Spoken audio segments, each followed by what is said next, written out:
누가복음 20장 41절부터 21장 4절까지입니다. 오늘 본문은 세 가지 이야기로 되어져 있죠. 먼저 이 41절부터 44절은 예수님의 질문입니다. 다윗과 관련되는 질문이고요. 45절로 47절은 외식하는 자들에 대한 지적을 합니다. 그리고 21장 1절로 4절은 참된 헌금에 대한 이야기를 하죠.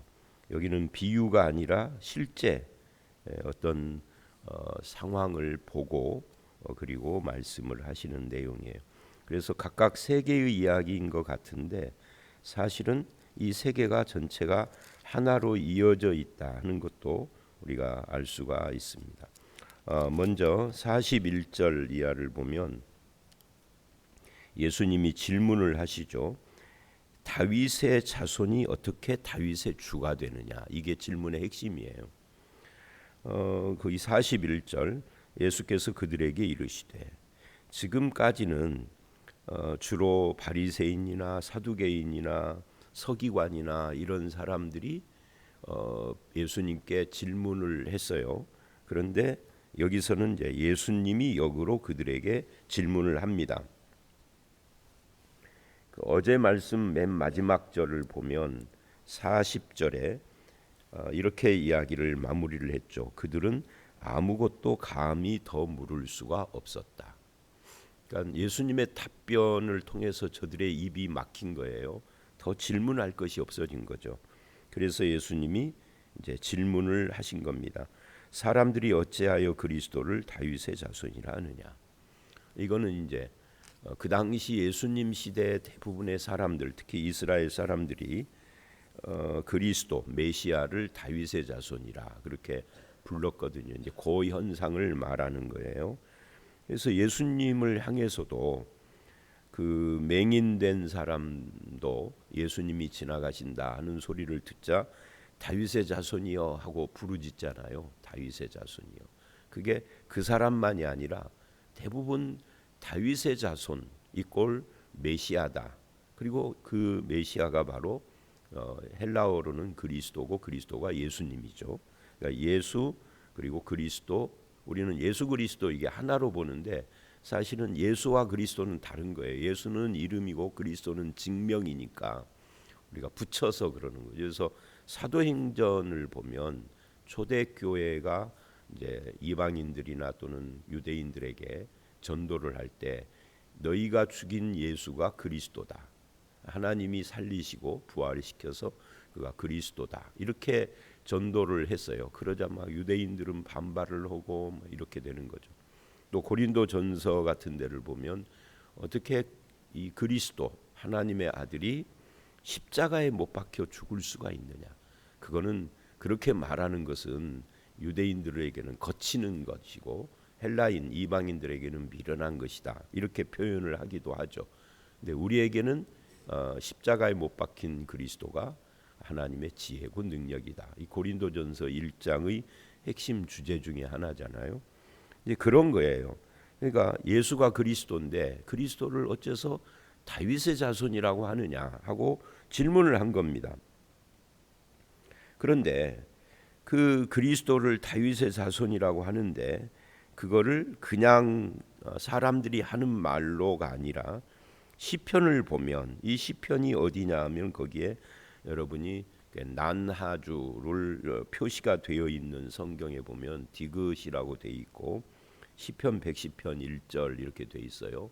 그러니까 시편 110편 1절을 예수님이 지금 인용을 하는 겁니다.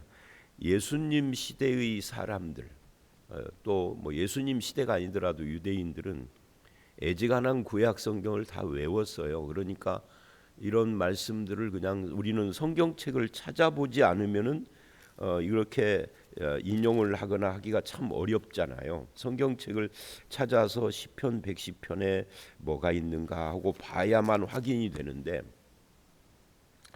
그러면서 다 알아듣는 거죠. 이렇게 말을 합니다. 다윗이 이런 말을 했다. 주께서 내 주께 이르시되 내가 내 원수를 내 발등상으로 삼을 때까지 내 우편에 앉았으라 하셨도다 하였느니라. 이게 이제 시편 110편을 인용한 건데 여기서 핵심은 무엇이냐면 이런 거예요. 주께서 내 주께 이르시되, 주가 두 번 반복됐죠. 주께서는 누구고 내 주는 누군가. 또 내가 내 원수를 내 발등상으로 삼을 때까지 내 우편에 앉았으라. 여기서 이제 원수를 발등상으로 삼을 때까지 하는 것은 바로 심판을 이야기를 하는 거죠. 내 우편에 앉았으라. 하나님 우편을 말하는 거예요. 그런데 이렇게 이제 질문을 하는 겁니다. 이 말씀을 가지고 다윗이 그리스도를 주라 칭하였으니, 그러니까 여기서 주께서라고 하는 말은 하나님 아버지 성부를 이야기를 하는 거죠. 그리고 주께서, 하나님께서 내 주께, 이 말은 바로 그리스도를 말하는 겁니다. 그 그리스도를 향하여서 하나님이 내가 내 원수를 발등상으로 심판할 때까지 너는 내 우편에 앉았으라. 이제 이 말씀만 놓고 보면 신약적으로는, 구약에서가 아니라 신약에서의 입장으로 이걸 해석을 하면 예수님이 십자가에 못 박혀 죽으시고 장사 지냈다가 3일 만에 부활을 해서 그래서 승천하시고 하나님 보좌 우편에 앉으시는 것을 말하는 거예요. 하나님 보좌 우편에 앉으신 예수님이 그 보좌 우편에 앉았다라는 것을 증명하신 것이 성령을 보내주신 거죠. 그런데 그 하나님 보좌 우편에 앉았다 하는 것은 뭐예요? 어젠가 언젠가도 말씀드렸죠. 어디서 말했는지는 제가 잘 모르겠어요. 성경 공부를 저녁에 했기 때문에 어저께 새벽에 말했는가, 아마 성경 공부 됐을 것 같아요. 어제 성경 공부가 하나님 나라니까. 우편에 앉았다 하는 것은 왼쪽 오른쪽을 말하는 게 아니라 하나님의 권능, 하나님의 통치권, 뭐 이런 걸 말하는 겁니다. 즉 다른 말로 하면 너희가 십자가에 못 박아 죽인 그 예수가 부활 승천하셔서 하나님이 되셨다, 너희 왕이 되셨다, 온 세상을 다스리는 통치자가 되셨다, 그런 이야기예요. 언제까지? 심판하실 때까지. 이 심판은 언제 오는 거죠? 심판은 개인적으로는 우리가 죽어 우리 영이 하나님 앞에 갔을 때 믿는 자는 이미 심판을 예수님이 나를 대신해서 십자가에서 받으셨기 때문에 심판을 받지 않는다라고 성경은 말을 해요. 심판에서 면제되는 거죠, 믿는 자는. 근데 안 믿는 자는 심판받는 거예요. 그래서 하나님 앞에 가면은 그때 구원과 심판이 결정되는 건 아니지만 그게 구원과 심판으로 나누어지죠. 근데 그때까지 이게 이제 개인적인 이야기예요. 근데 역사적으로는 예수님이 재림할 때까지. 그래서 이걸 놓고 보면은 예수님은 십자가에 죽으시고 부활 승천하신 그때부터 재림 때까지 뭐예요? 하나님 보좌 우편에 앉아 계신다. 그 말은 뭐예요? 왕이시다. 온 세상과 우주 만물을 다스리는 왕, 통치자가 누구냐? 성부 하나님이 아니라 성자 예수님이다. 이건 고린도전서 15장에서도 하는 말이에요. 그리고 재림하시면은 나라를 성부 하나님 아버지께로 돌린다 그래요. 그러니까 그때까지는 예수님이 왕이에요. 십자가에 못 박아 죽인, 너희가 죽인 그 예수가 왕이 됐다, 하나님이시다, 그리스도시다 하는 이야기예요. 자, 내용은 그런 건데 지금 예수님의 질문은 그게 아니고 뭐냐면은 이거예요. 그리스도는 다윗의 자손이라고 너희들이 말하고 성경도 다윗의 자손이라고 하는데 왜? 다윗의 자손을 약속했으니까. 그게 다윗 언약이죠. 너의 자손을 보내주는데 그 영원한 왕이 될 것이고 뭐 그 위는 영원하고 이런 약속이 사무엘하 7장에 나오지 않습니까? 다윗이 성전 지으려고 하는데 하나님이 나단을 통해서 막으시고 그 대신에 성전이라는 건축물이 중요한 것이 아니라 영원한 왕, 영원한 나라를 약속하신 거. 이게 이제 다윗의 언약이고 그것이 예수님이란 말이죠. 그러면 그리스도는 다윗의 자손인데 그런데 어떻게 자기 자손을 주라고 할 수 있느냐? 마치 내가 내 손자나 내 아들한테 주님 하고 말하는 것 같은 거, 이게 말이 안 되는 이야기인 거. 어떻게 주님이냐고요. 놀리느라고 한다면은 뭐 장난으로는 할 수 있겠죠. 장난으로는. 근데 지금 다윗이 장난하는 것이 아니에요. 어찌 그 자손이 될 수 있느냐 하니까 사람들이 아무 대답도 못하는 거예요. 대답을 할 수가 없는 거죠.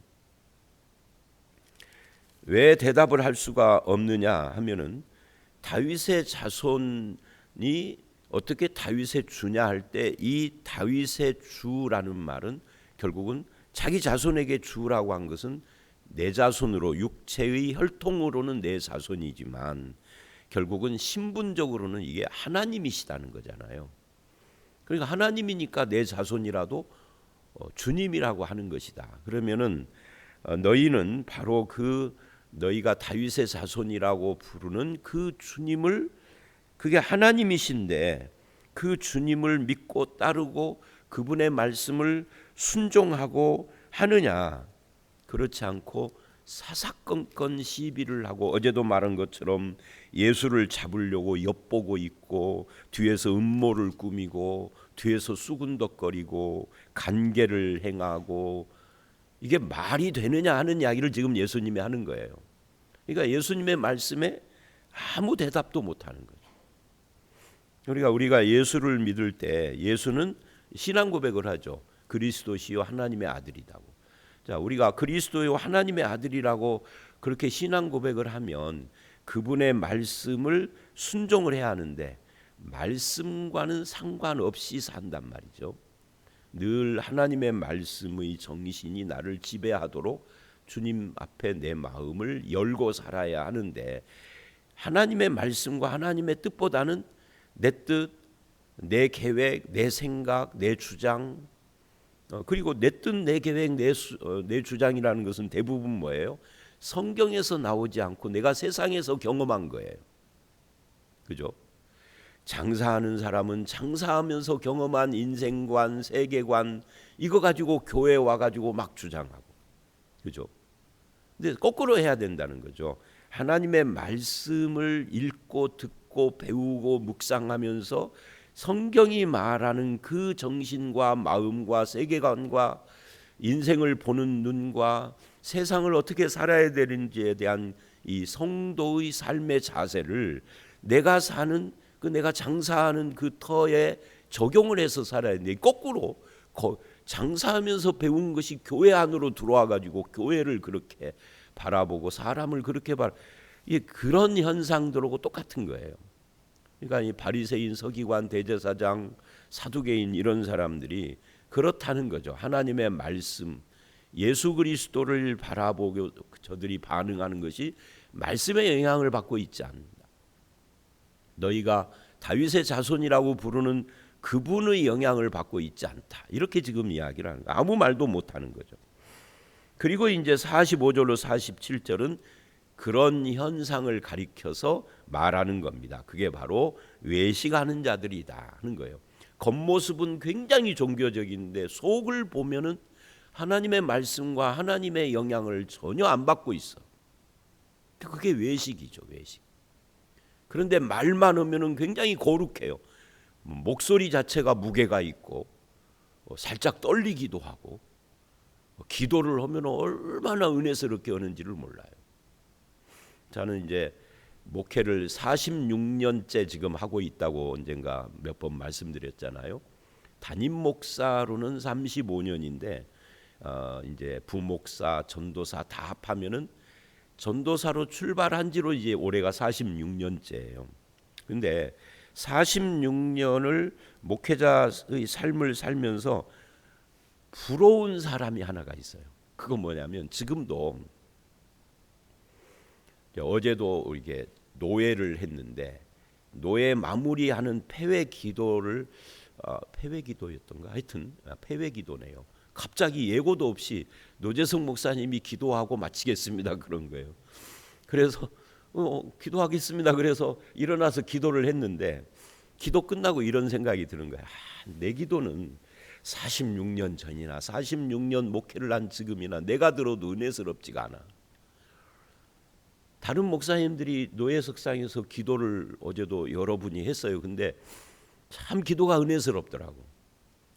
참 그 표현하는 문구가 굉장히 사람의 가슴에 이렇게 막 이렇게 감동이 되는 문구들을 막 사용하고, 그리고 장중해, 이 목소리가 장중한 목소리로 기도를 해요. 근데 나는 기도를 마치고 순간 그런 거, 나는 기도를, 그래서 제가 제일 어려운 게 기도예요.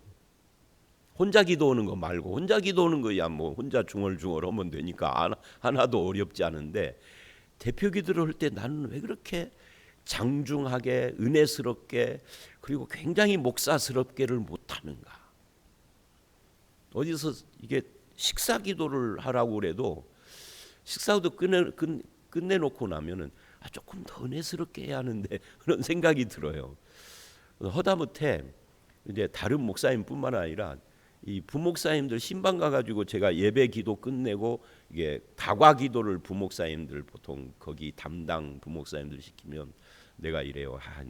설교 끝나고 기도도 저렇게 했어야 되는데, 내가 설교한 내용을 딱 집어가지고 기도를 하는데 내가 기도하면 아무도 아멘 소리가 안 나오는데 부목사님들이 기도하면은 중간중간에 아멘, 아멘이 나와요. 내 기도는 마지막 끝날 때 예수님의 이름으로 이때만 아멘이 나와.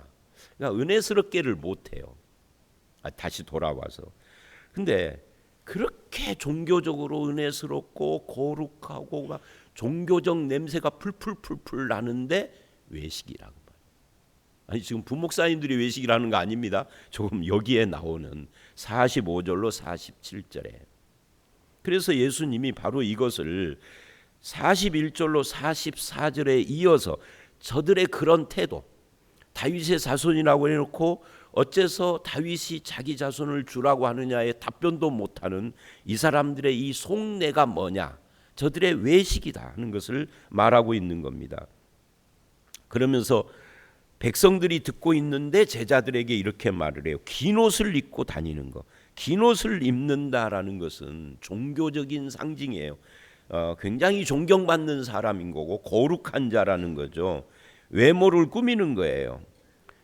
이들은 이제 대제사장이나 이런 사람들은 대제사장들의 옷 자체가 긴 팔, 긴 치마 이런 것을 이렇게 끌고 다니면서 내가 제사장이야 하는 그런 모습인 거죠. 근데 이게 이제 제사장만 그러는 것이 아니라 바리새인, 서기관 같은 이런 사람들도 흉내를 내는 거예요. 즉 외모를 경건하게 꾸몄다는 거예요. 외모를 경건하게 꾸미고 다니는데 사실은 그런 옷차림은 절기 때나 종교 예식 때나 이럴 때 입는 옷이지 평상시에 입는 옷이 아닌데, 이들은 그런 종교 예식을 할 때의 옷을 평상시에도 비슷한 옷을 입고 다니면서 아주 경건한 것을 사람들에게 과시하는 거죠. 그러면서 문안을 받는다는 인사를 받는 거죠. 아이고 목사님 하고 목사님 하고 이렇게 하는 것을 되게 좋아하고, 그리고 뭐예요? 높은 자리와 윗자리. 높은 자리와 윗자리에 앉았다는 것은 대접을 받는다는 거죠. 인사받고 대접받고 경건하신 분이다라고 칭송을 받고. 그런데 그들을 삼가라. 그들이 옷을 입은 걸 보면 대제사장 같이 보이는데 서기관이에요. 왜? 겉으로는 그렇게 굉장히 종교적인데 속으로 가면은 과부의 가산을 삼키며 외식으로 길게 기도하느니라.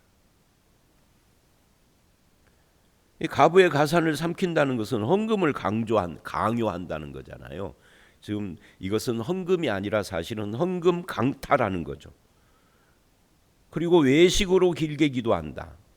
길게. 아까도 제가 굉장히 부럽다라고 했는데 이게 진심이에요. 제가 기도에 부럽다. 나도 저렇게 기도할 줄 알아야 되는데 왜 나는 이 모양으로 기도할까? 이제 목회가 끝나가는데 아직도 기도에만큼은 그래요. 제가 볼 때. 그런데 그런 기도를 하는 분들이 다가 아니라 지금 이 본문에 나오는 서기관들이 거칠애로 그렇게 길게 외식으로 거칠애로 기도를 한다 하는 거예요. 그러니 그들을 본받지 말아라, 삼가하라 하는 거예요. 그래서 이 말씀을 보면서 우리를 돌아봐야 합니다. 우리의 종교라는 것이, 신앙이라는 것이 외적으로 화려하고 장중하고 외적으로 거룩하고 외적으로 엄청난 은혜가 풍기는 풀풀 풍기는 은혜의 냄새를 풍기는데 네 속은 썩어 문드러져 가고 있는 이 악취가 나고 있지는 않은지에 대해서 뭐예요? 각자가 노재석이를 비롯해서 여기 있는 모든 사람들이 각자가 뭐라는 거예요? 살피고 점검하고 그런 사람들의 길을 뒤따라가지 배우고 본받지 말을 하는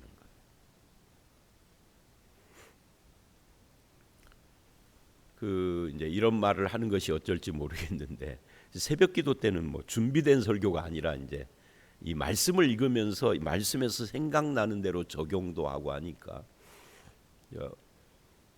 어떤 분이 저한테 목사님 교회는 큰데 그래서 노예의 장로님들도 다른 교회는 한 분씩 오는데 우리는 세 분씩 가요. 사실은 정확하게 하면은 우리 교회가 네 분이 가도 돼요. 네 분이 가도 되는데 하여튼 제가 세 분만 파송을 하는데 노예에서 일할 장로님을 추천해 달라 그래요. 근데 저는 여태까지 노예에서 일할 장로님을 한 번도 추천을 본인이 알아서 일을 하면은 제가 막을 수는 없지만 추천을 안 했어요.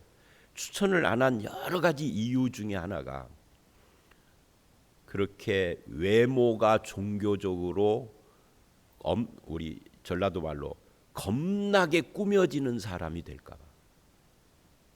그거 보고 배울까 봐 그런 걸. 한마디도 안 했죠. 뭐. 그냥 웃고 말았죠. 뭐들 잘 안 하려고 그러네요 하고 말아버렸어요. 그랬더니 이제 뭐 장로 무슨 뭐를 뽑는데 다른 교회 장로님들을 뽑아 올렸더라고요. 저는 염려해요. 우리들이 저와 여러분이 저를 포함해서 종교화될까 봐. 외적인 종교성이 너무 발달할까 봐.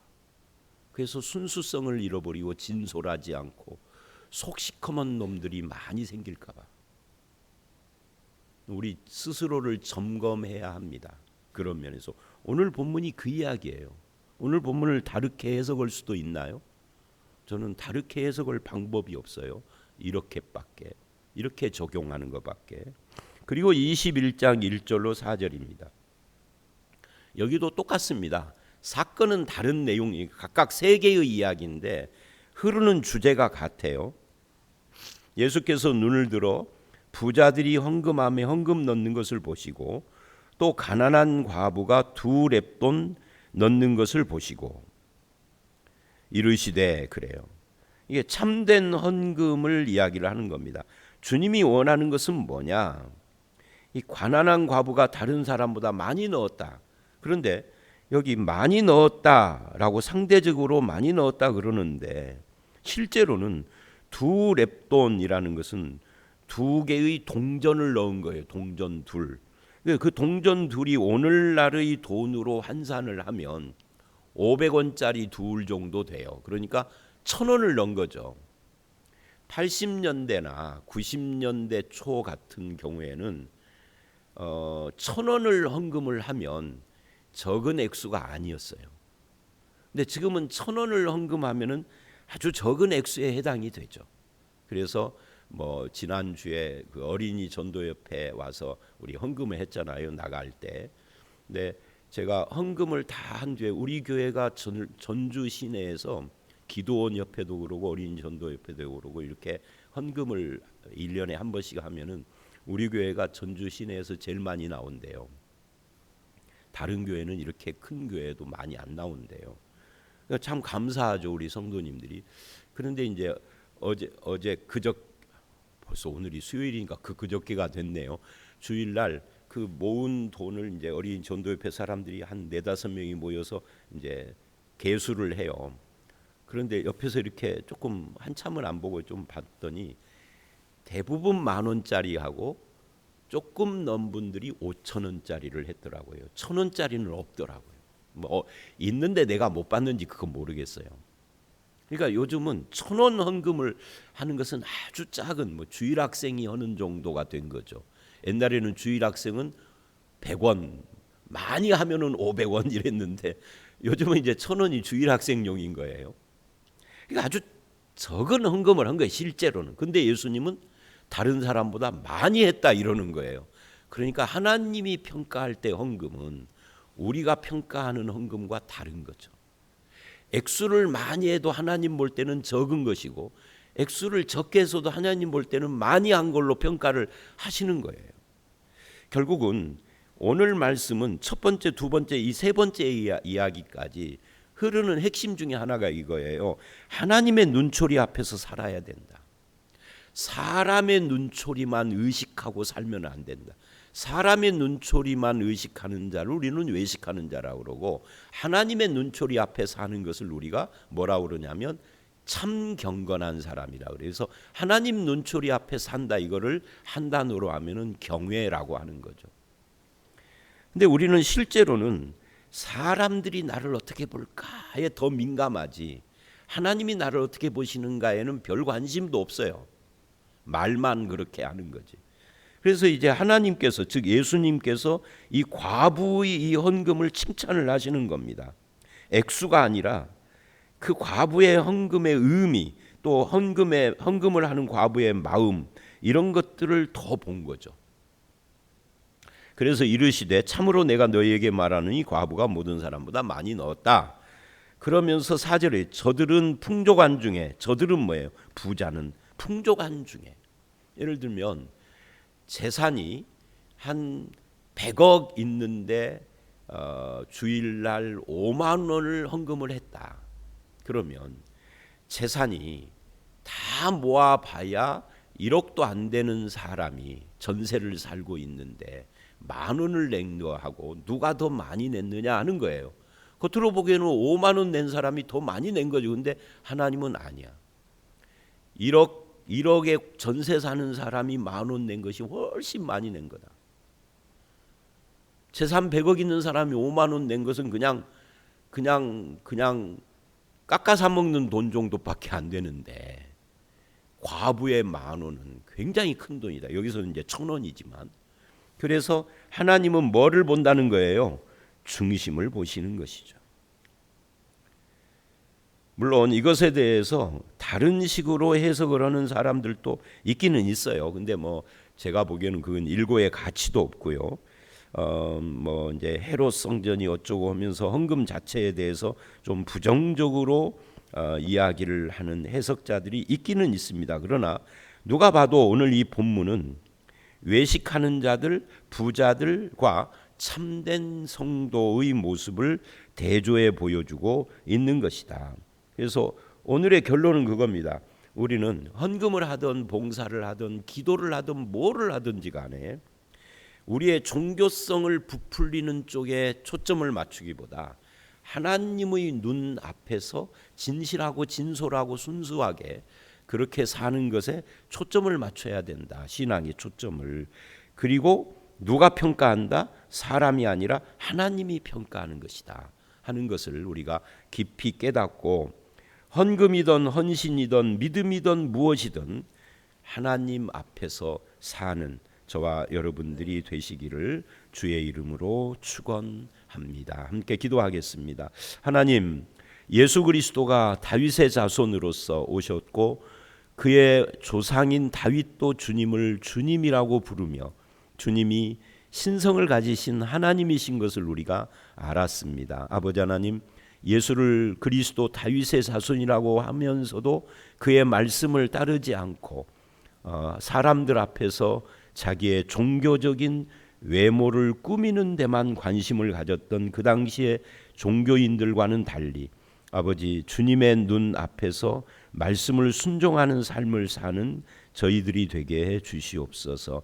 헌금을 하거나 또는 예배하거나 기도, 찬양, 헌신 모든 삶에 있어서 하나님의 뜻을 우선시하고 하나님의 뜻 앞에 자기를 드리는 그런 성도의 삶을 살아갈 때 주님의 평가 앞에 서게 하시고 세상이 무엇이라고 하는데 민감하여서 흔들리는 자가 되지 않도록 우리를 인도해 주시옵소서. 주님 앞에 참 진솔하고 순수한 그런 신앙인으로 살아가는 우리 모두가 되기를 간절히 원하옵고 예수님 이름으로 기도드렸사옵나이다. 아멘.